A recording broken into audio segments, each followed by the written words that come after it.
Má lúc làm thì vừa nhảy vừa làm, vuốt tóc vuốt tay, bảo nghỉ một phát thì phi như máy bay. Má ui hết mưa rồi, dậy đi làm đi. Má ngủ gì mà ngủ suốt, gọi ngủ như lợn. Dậy. Cái gì? Ngủ có một tia mà như đống rối. Ngủ suốt ngày ngủ. Mày đi làm hay là đi ngủ đấy? Đi làm. Má.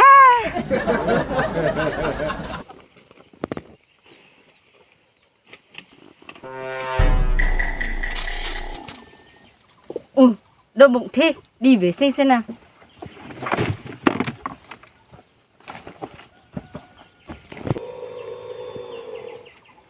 Ôi, thằng vợ này lại đi đâu rồi?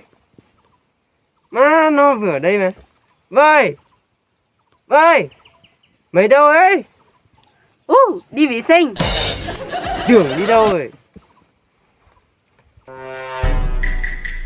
Má, con vợ này nó đi đâu, đi vệ sinh mà đi cả tiếng đồng hồ không thấy à? Vơi, mày đâu ấy?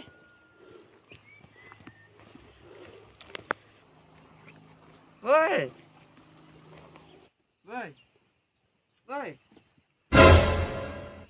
Má, mày đi vệ sinh mày ngủ đấy mày. Em đi vệ sinh mà đến đây em nghỉ một tí ngủ mất rồi. Lười. Đi làm.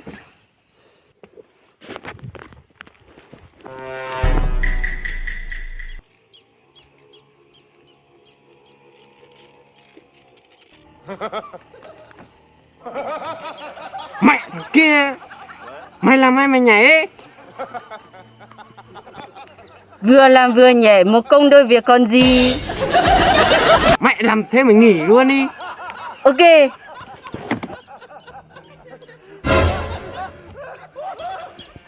Mày đi đâu ấy? Anh bảo em nghỉ con gì.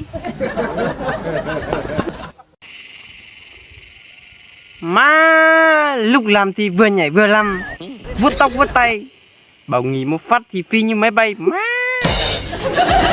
sao đó được? Sống như con chó thì sống làm gì? Ôi trời ơi.